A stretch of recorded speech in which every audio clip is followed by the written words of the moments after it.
आज रोजी उन्हातानामध्ये पीक विमा कार्यालयामध्ये चेक करतात आमचं नाव आहे की नाही, आणि कोणत्याही प्रकारची यांच्याकडे सिस्टम नाही।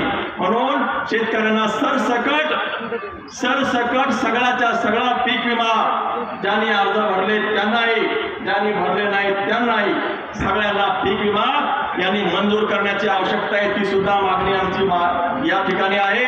आणि अशा शेतकऱ्यांची पोरं आज वाऱ्यावर सोडलेली आहेत, त्यांना बेरोजगारी आहे। म्हणून शेतकरी जे काही उत्पादन आहे त्या उत्पादनावर आधारित बाजारपेठा, त्याच्यानंतर औद्योगिक प्रक्रिया केंद्र उभे करले पाहिजेत। आपला बुलढाणा जिल्ह्यामध्ये 85% ग्रामीण भाग आहे। बुलढाणा जिल्ह्यामध्ये फक्त 15% नागरीकरण आहे। 85% आपण ग्रामीण आहोत आणि 85% मध्ये सगळेजण शेतकरी आहे। बुलढाणा जिल्ह्याचा जर विकास करायचा असेल तर शेती आणि शेतकरी यांना पुढे ठेवूनच आपल्याला विकास करावा लागेल। हे सांगतात की आम्ही दावा सोडून 15 लाख कोटी एवढं गुंतवणूक आणलेली आहे। कोणी पाहिली यांची गुंतवणूक? अरे जंगल में मोर नाचा देखा किसने?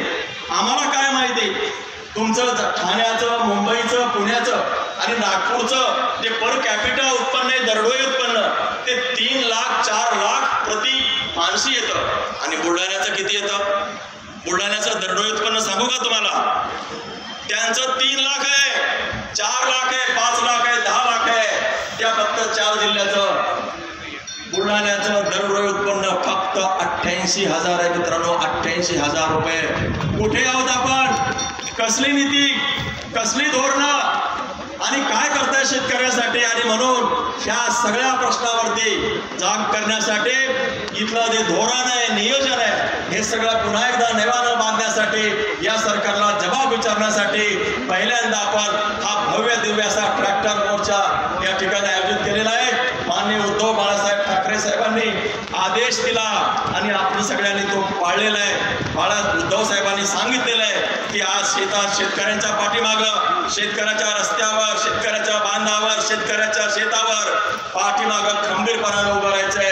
आणि ही शिवसेना, उद्धव ठाकरे पक्षांचे सगळे नेते, कार्यकर्ते यानंतर खऱ्या अर्थानं शेतकऱ्याच्या पाठीमागं उभे राहणार आहेत।